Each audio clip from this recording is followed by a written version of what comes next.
Welcome to another Founder Wisdom podcast. We have Nativ Yanko with us today. He's in UGC Ads. He's the founder at NSY. He's doing innovative AI informed ad creative for eight figures DTC brand.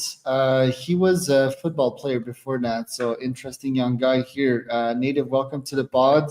Tell me a bit more about yourself and what you're up to. Yeah, first of all, thank you for having me on. As you mentioned, background in football into UGC, so it'll be exciting to explain a little bit about how that happened and what we're doing now. Yeah, well, tell us how that happened. You started playing football from a young age, right? So was it always a passion for you? I mean, you're in London, right? It's like the one of the meccas of football. How did you get into it? Exactly. So yeah, around I would say 5 years old, my dad just threw me into football. Just I liked it back then, but I wasn't like the biggest fan. And then around 8 years old, I started getting quite good. I got picked up by a team called Fulham, which is in the Premier League. Went up the ranks within Fulham, and then around age 15, played for the England national team. Age 17, moved over to Cardiff. Age 19, got injured a few times, had a few surgeries, and then had to retire at 19. And then yeah, here we are. I had like a weird period between 19 and 20 where I was a bit in the trenches, figuring out what I want to do with life. Came across like a little course online. You know, all these gurus I saw on YouTube. I was just like a young guy with nothing really to lose. Went into the space, invested basically all my money into a course. Um, and then just I started with crypto. I checked out like FBA a little bit, Amazon FBA, and then just fell into the D2C advertising space. And then yeah, that was about 2.5 years ago. And then yeah, we've come a decent way since then, but still the beginning. And who are these gurus, and who are the full of shit ones, and who are the ones that actually work? Yeah, so there's the classic one that everyone knows. There's a guy called Iman Gadzi. He's kind of I remember I was sitting on the sofa once. I was a pizza delivery driver. I didn't have any money, and I was like, "What? What do I do with my life?" And his one of his videos just came up on YouTube, so I just got like a pen and paper, and it was like a 50-minute video of him talking about the best business models, all these like guru headlines, and I was like I don't know, something really like I was very compelled by it, and it kind of drawn me into it, and then I just went down the rabbit hole. So there's like Iman Gadzi, there's a guy called Jaime Aguera.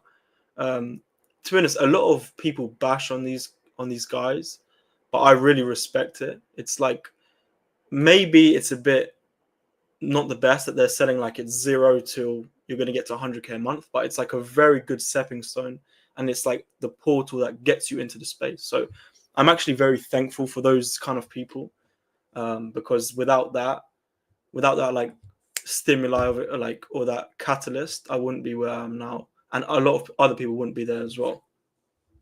I had my gurus too 10 years ago. Russell Brunson certainly Yeah, was on top of that list, Tony Robbins. And yeah, some gurus, I think you surpassed them at some point. The student surpasses the master. For example, I went seeing Tony Robbins a year ago, and I was sort of disappointed by the full thing. But if anything, you need to study these guys' marketing, right? They're very good at speaking, at making these videos, and that converting you, right? So that's something to study for sure.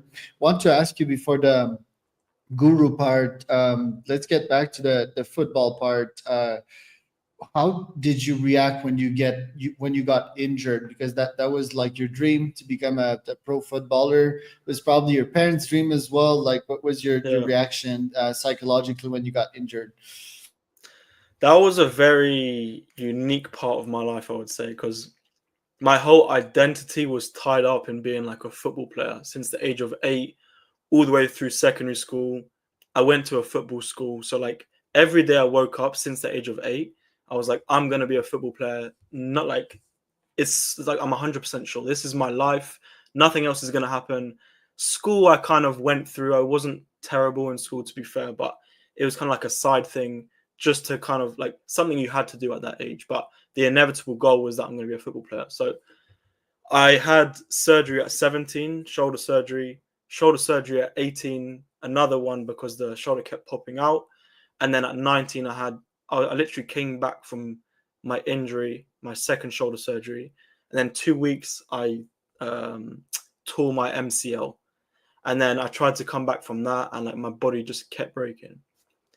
So at that point, it was a very, right now it's like it's nostalgic, positive nostalgic, because I always say it's the best thing that ever happened to me. At the time, I thought it was the worst thing. I thought it was that the world was done. But it's very cliche, but when one door closes, another one opens. And I really, really feel like it was the best thing to ever happen to me, because it allowed me to put my life back in my hands. When you're playing football, you're at the mercy of injuries. One injury, like I don't know if you've seen on the news now, there's a guy called Jamal Musiala, very big football player. He just snapped his ankle, and out of his control, he stopped playing. So just getting injured allowed me to put my life back in my hands and being 100%. Like if the business does well, it's because of me. If it doesn't do well, it's also because of me. It's like 100% responsibility. Yeah, it's really gruesome. I'm looking at Jamal's injury. Yeah, I was an athlete as well when I was younger. Endurance athlete, not as big as you, but I think my career does like this. Like I'm very patient and It went better. yeah, for sure. Because I started with the half marathon, half Ironman, then Nice. Ironman, then ultra runs. The last one was 100K, and I'm doing a 110K this year. And I've got like the signs to not injure myself biohacking wise, but yeah, also like not pushing my body to its other limits. I feel when we're young, we're so intense, right? And we haven't got like nutrition down and all of these things. Do you feel that you were pushing your body too hard back then, or?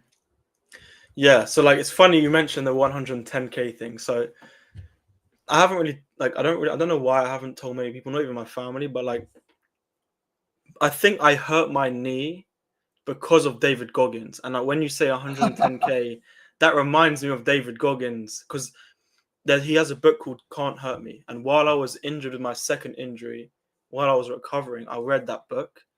And if anyone's read that book, go like 110%, just like do everything to the complete limit.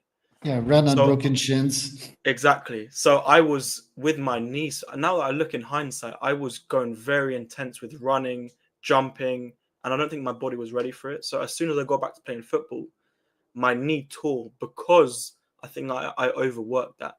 And obviously when you're young, it's like you feel like you can do everything. I'm still young, but in hindsight, I think David Goggins potentially, I don't like to blame, it's obviously my fault, but David Goggins, his ideology helped me, or actually got me injured another time, but it helped me a lot in other areas. So nothing against him Yeah. at all.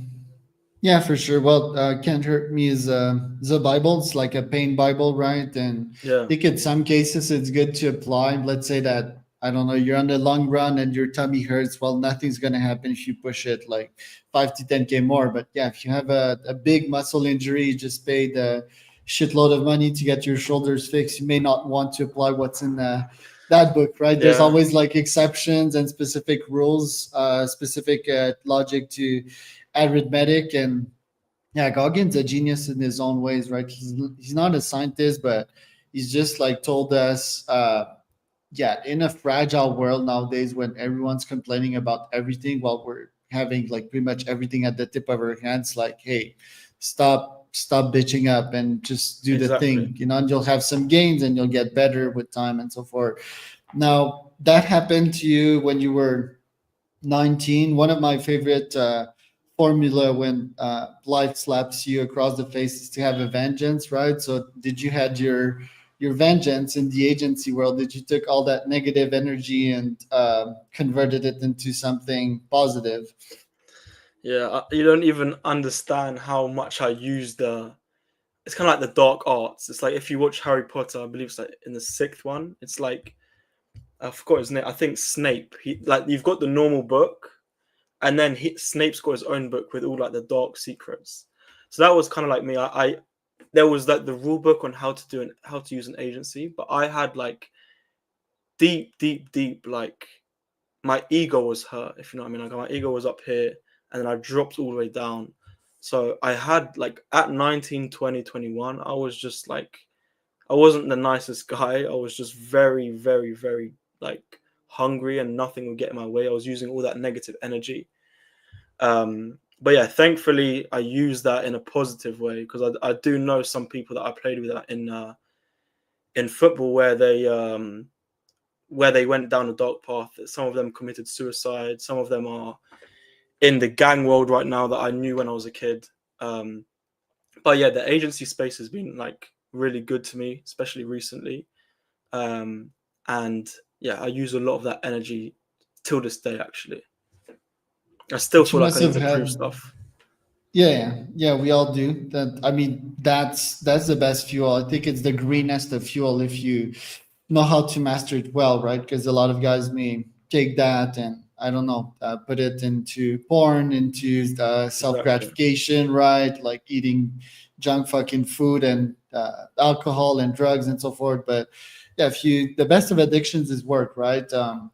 Even that one needs to be controlled, but yeah, being a workaholic pays off quite a lot. So you must have hit a lot of roadblocks in that game. The agency game is quite competitive as well. So yeah, what lessons did you learn, and when did you knew that what you were doing was going to pay off massively? Yeah, good question. I would say the one of the biggest roadblocks was, which is inevitable when most people start businesses, is I didn't sign my first client for like 8 months. I was just working like an animal at the beginning, literally 12-hour days with nothing in return for like 8 months. But I was just like, what the hell do I have to do else? Like, there's nothing else for me to do except work. So that was the first one, is like getting that first client. Like people smell the youth, people smell the incompetence on you at the beginning when you don't have any. When you sign clients, you get feedback loops and get better. I had no feedback loops. Um, so that was the first one. The second one was, I think a year or so ago, I hit like a revenue milestone. And for some reason, I felt very empty for like 2 days. I was like, okay, I worked all this time, I hit it, and life goes on. It's just nothing happened. Okay, wow. Do you want like a medal? No one cares. Everyone lives their own life. No one cares about you. So I had like a bit, not mental at all, but I had like like, okay, this is like a real long-term game. It's not a short-term game. Um, and I think the latest one is hiring the right people. Like I've really, really hired great people in the past 2 to 3 months, and we've just smashed our biggest revenue month this month. And I highly attribute it to 2, 3 people that I've hired that have really changed the game. So those were like the main roadblocks, I would say.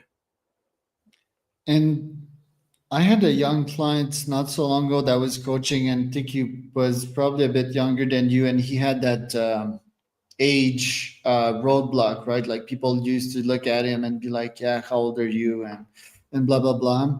Me, I think I always had that very high confidence. I started in drop shipping probably like 10 years ago, then went into the agency world real quick, and I never really had that issue. Back then, it was cold calls, right? So people couldn't see your face; they could hear your voice, but yet like, and I would still meet them physically. I never had that problem telling them like how old I was and so forth. My prices were really low. I'm still asking myself why. Maybe that's because I always had that strong confidence. But how did you actually solve that problem? What of combating the objection of like youth and not knowing things? Yeah. I think it comes down to like one thing, which is like conviction. I feel like I think Alex Hormozy says this, like conviction can solve a lot of things. Like people would hear the conviction in my voice, they would hear how much I really care about it, and the conviction showed that, like without me even need to say it, that I would go over and above to get the results for them. And all it takes is like, I believe my first client, I made a LinkedIn post about this. I think I made like £30 from it. which is like nothing in the grand scheme of things. I worked a lot and I only gained £30. So it's like a flywheel effect. Like anyone that's in business knows this. Like the first client is nothing. The second client is because you've got the results for the first client from the first client. So, and then the second client you do great, and it gets bigger and bigger and bigger until where we're at now and above, where it just keeps compounding on itself. But in a non-cocky way, it probably is a bit cocky. I just had no doubt in my mind that it would work out. Like I always tell myself, like I'm so sure it's gonna work. I never ever thought of quitting because I knew for a fact in my mind that I am gonna succeed in this, and I can wait 2, 3, 4 years. And I think that's one of the biggest positives of being young in business. It's I have nothing to lose. I don't have a wife, I don't have kids, I don't have any responsibilities. If I fail, who cares? If I do really well, that's great, but I have nothing to lose. So I might as well go all in because I have nothing to lose. And there's no better time in my life to just go fully in than now, I would say. Right. I would say, like, even when you have wife and kids, I think a lot of dudes lose their edge, right? I think Yeah. you always need to be fearless and take risk. Obviously, maybe have a cash cushion for your wife and kids, right? It's like, oh, that's yours, you manage it. I don't even want to hear about it, but always keep on taking risks, right? Else you just start decaying and start 100%. stop evolving. Another reason why I can think of my success back then without having to justify my age is that I sold from the entry of my funnel what I preach, like, so had a call center back then, and I would cold call people to sell them my services. And it's like, if it works for you, then on this phone right now, on this phone call, then it will work for you to get your own clients. It's the same with my cold emails nowadays. If I send someone a cold email, it's like, yeah, it worked with you, then it's going to work with your own clients as well. I think that's a strong technical justifier without having to talk about the ego rah and all of that. Now, yeah, what was the first sign that you had succeed? Was it a monetary sign? And then once you hit it, whether it's wealth, whether it's buying a Rollie or financially being successful, how did you surpass the obstacle of, yeah, like, I've got it now, I've reached my goals? Like, how did you surpass that? Was it by setting a new goal, a new objective? Like, how did you get over that hedonic treadmill, sort of? Yeah, very good question. I've seen a lot of guys fall for the hedonistic cycle where like they gain the money. It's like the classic Wolf of Wall Street, right? Like you make the money and you splash it all. You don't really know how to act with it.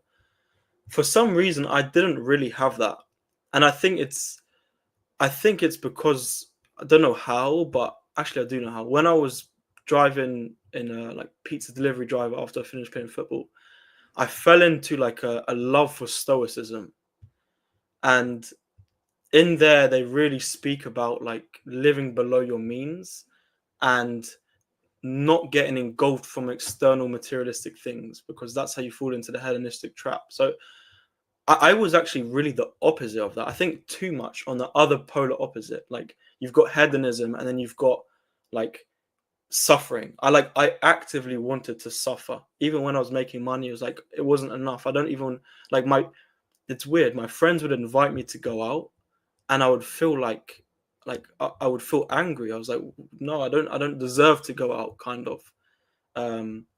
And I feel like there's positives and negatives to that. Maybe your social life suffers a bit, but and I've eased off a little bit of that now. But luckily, and I think I put a lot of the positives to stoicism to make me like the suffering and not get engulfed by the external things and only find it from the internal side of things.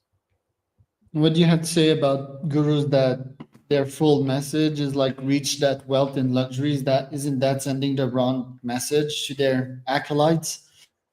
I don't think it's the wrong message, because that's their goal. Their goal is to live like a lifestyle business. They want to make the money to live in Dubai and live in a nice area. I don't bash that at all, but that's just not what I want to do. I am happy with little minimal things. I don't need crazy things to be happy.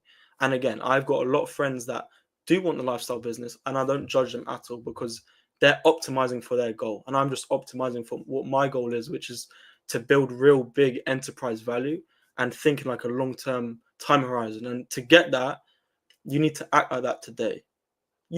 Some people would argue you can have a little bit of fun now and then you start thinking about the big things, but I just want to have that edge and start now, because time is the thing that's in my hands. I always talk to older people, they're like, oh, you're so young.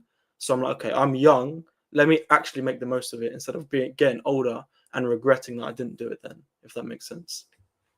Right. And your UGC agency, how do you make sure to distinguish yourself from the others? There's so many of them, right? Like, how do you surpass competition? That is very difficult, to be fair. And I would say I actually haven't cracked that yet. I haven't been like, oh, we're so different. It's very cliche, but I would just say the difference is like the actual tangible results, like the case studies we've got. Also, I'm just going very deep into AI right now. I just bought like a mentorship course from a guy called Alex Cooper about like AI creative strategy.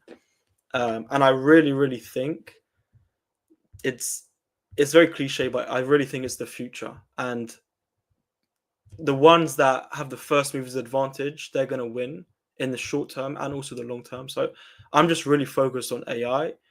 And that is somewhat a selling point because it allows us to give more volume of ad creative without our costs going up too much as well. And obviously in the ad space, high volume creatives usually means better performance as well, just because you can test more.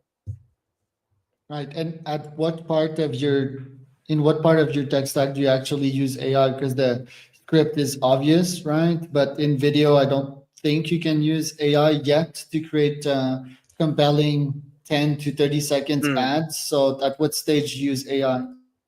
So we use it more of like a tool. So we've got our creative strategists, and we use AI as a tool. For example, in research, research is huge in creative strategy. It's super important, and you just have to be very good at prompt engineering. You like AI is basically everyone has the same chat GBT, but the ones that know how to put the better inputs get the better output. So we have like a whole system around how we put inputs in to get better outputs for research.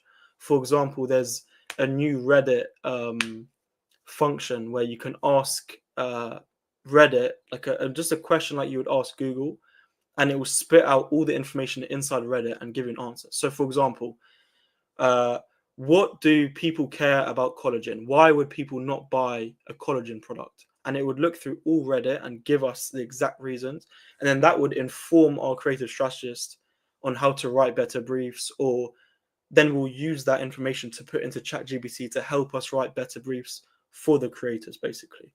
And also, I'm speaking with someone now who's building an AI editor. So soon that should help editing as well. You just write what you want them to change, and it'll change it by itself. Yeah, I've seen some of these coming out of Y Combinator. Yeah. Not sure how conclusive they are, but yeah, that's pretty exciting because God knows that it takes a lot of time to edit videos nowadays with yeah, the Premiere and all these tools. Tell me about the future goals of your agency. Do you want to keep it as an agency? Do you want to evolve into a SaaS? What's your plan with NSY Digital? It's a good question. And again, I can set the goal now, what I can probably change in a year's time. So, but right now, my goal is to have this agency for 3-4 years. I can do two things with it. I can either sell it or just keep it as like a cash cow. But my goal is to inevitably start a brand, which is like a higher leverage vehicle. So, like, let's say I sell it, I'll have cash to invest in a brand. If I keep the agency and it runs by itself, I can use that cash flow to invest in a brand. But my end goal is to build like a very, very big enterprise size direct to consumer brand. And through all these learnings in the next, from the past 2 years to the next 3 years, I would have built like a big, like I would have built team connections in like knowledge for me to start my own one and really make it big, because I would have done all the heavy lifting in the past 4 or 5 years before I actually start the brand. Interesting. What does a day in your life look like? Wake up, cold shower, coffee, straight into like the heavy stuff in the day. So content is one thing I'm really focusing on. Content and team. So I'll check in with the team, write my content for LinkedIn and X, because that's like how we initially sign clients. And then it's just like building systems for the team. I'm really trying to build something scalable, and that's something I really learned recently, which is from a book called Who Not How. It's like bringing in like, who do I need to solve this issue, not how. So a lot of my day actually is like seeing what problems are in the business, prioritizing to the ones that actually move the needle most, and then asking, who do I need? Is there someone in my team that can solve this already? Or is there someone I need to bring in externally to help me either learn this, teach my team, or actually help me build this? But a big part of it is just thinking how to obviously make more, like keep my margins big from the agency, managing the team, and signing like net new clients to grow the agency. And what's your content strategy? How do you build these posts of yours? So usually like I'll batch them. So like on a Saturday, I will just sit down. I use like a software called Clio, where I can just save posts that I really like. I also have like a LinkedIn content idea bank. So like throughout the week, if I have any ideas, I will just put it into there. Or sometimes I'll copy the transcript from a call, which have a lot of cool ideas, and then I'll put it into ChatGPT to synthesize it and like summarize good ideas that I can use for LinkedIn. That's the content, but I'm also going into what's worked for me recently, which is a bit like black hat marketing, is lead magnets. It's those posts where you give like a resource away, and at the bottom you have to comment like study or like case study, and then you give it, you get all the engagement, they sign up to your email list, you hit them on the email list, and you gain the followers on the front end. So every post you do in the future, you get more eyeballs, you get more people in the newsletter, and it's kind of like a flywheel effect, and just really gaining that trust in the newsletter and on the posts. Love that. Where can people find out more about you, Nativ? I would say the main spot is like LinkedIn. That's where I spend a lot of time. So it's just my name, Nativ Yanko, NativYanko. Yeah, I would say mainly there, and then X I post a little bit, but LinkedIn is the main place. That was Nativ and Charles for another